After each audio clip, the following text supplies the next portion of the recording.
Hello, human geographers. Welcome to your very first video.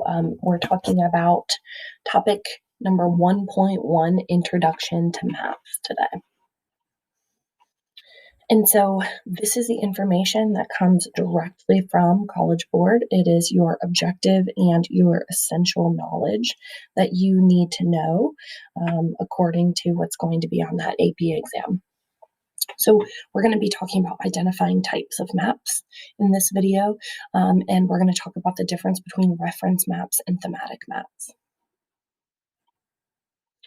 So reference maps, what are they? Reference maps are general informational maps, right? They're used for things like finding location, navigation purposes. It's just kind of basic absolute location type of stuff. So there's a few different kinds of reference maps. For instance, political maps. And so let me get this out of the way here. A political map just basically shows the political boundaries of the world, right? Now this one is upside down according to us, right? It's all about perspective, but this is an example of a reference map because it shows states, countries, defining lines. Physical maps are another example of reference maps. So this map right here is detailing the elevation in feet and meters of all of the landforms across the world, right? So we can tell that the highest elevation is found here in South America. There's some here on the Tibetan plateau in China, India. So we're able to tell physical features about the world. And then finally, you guys have probably maybe seen a road map before, but maps that show streets, highways, those are examples of reference maps as well. Now, thematic maps is where you are probably going to really want to pay attention here because there are a lot of different types of thematic maps. And here's the difference in a thematic map. When we're talking about a reference map, it tells us where something is. But a thematic map is going to communicate spatial aspects, spatial information about a place. So thematic maps are going to probably answer the question, what is it like there? Right? What is this place like? So we're going to talk about 5 different types of thematic maps: chloroplast, dot density, graduated or proportional symbol, cartograms, and isolines and topographic maps. So here is our kind of first example of a type of thematic map. This is a chloroplast, and you can see that chloroplasts are going to use either different colors or shades of the same color to really show the location or the distribution of a piece of spatial data. And so this map is discussing mean years of schooling for all of these countries in 2017. So when I look at this map more closely, right, I can see that the darker shade of blue is the longer people on average go to school in that country.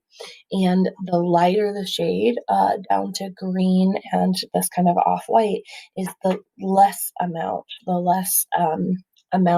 of the average number of years of total schooling.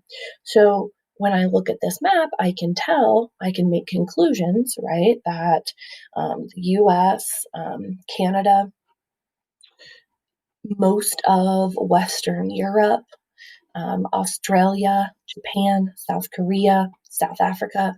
These are places in general, right, where people are receiving the highest amount of average years of total schooling. And then on the flip side, I can see and conclude that places in sub-Saharan Africa, right, South Asia, have the lowest average rate of total schooling. So that's a chloroplast map. Dot density is up next. Now, dot density, all of the dots are the same size. This is very important for you. Each dot it's all the same size. It represents a specific quantity of some sort of spatial characteristic. So these maps that I have here for you are gun violence in Cincinnati. So you can see the core of Cincinnati is right here. Over here, you can see is Delhi and the west side. Okay.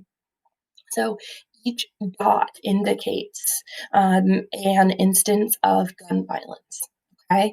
Now, when we change the scale of the map, so instead of looking at this whole map of Cincinnati, when we zoom in, right, and we look at more detail, this is a smaller scale map. You can see that a majority of the shootings in this kind of core of Cincinnati are happening kind of along these parallel lines, right? And this right here is the West End and Westwood, and this right here is over the Rhine. Okay, so you can see when we zoom in, right, and we change the scale of a map, we can tell more about that feature. And the conclusion that we drew previously might change. And so again, you can see each dot here equals an example of gun violence. And so the dots don't get larger, right, with more examples of gun violence. There's just one for each example of gun violence. Now, I was so specific about the size of the dots in the last one because when we talk about graduated or proportional symbol maps, these use symbols of different sizes. Now, they're oftentimes circles, right? And so a lot of times students get really confused between this dot density type of map and this proportional symbol. But I want you to look here. The symbols, the circles are different sizes, and those different sizes indicate the differences in those variables. So if you look at this map, it's broken down in a few different ways. First of all, it's a national map of the United States. And you can see that it is the largest foreign born groups in each country, right? So the different colors indicate different regions of the world. So, for example, here in Florida and California, you have these large, kind of pinkish orangish circles, and then a couple of the larger circles of the same color here in Texas, one in Mississippi, one in New Mexico, right? So, what I'm going to do is I'm going to come over here to this key, and I see that that color is indicating that the people are coming from Latin America, right? Now, the bigger the dot is the more of the variable, right? So I can tell that the majority of Latin American foreign born people in the US are living in Florida and California, right? Now, if you look up here in the Northeast and New England, the colors change, right? But again, I'm looking at different sizes of dots. So this huge blue dot right here, and then a couple kind of medium-sized dots, another huge blue dot right here. You can see this is indicating Russian and Eastern European immigrants or foreign-born people.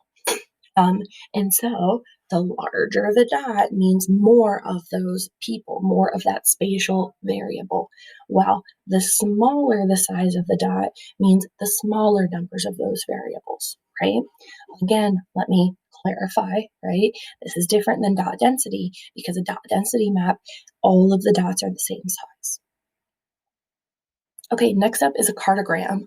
These are pretty interesting because the area of countries shown on the map changes according to a specific variable.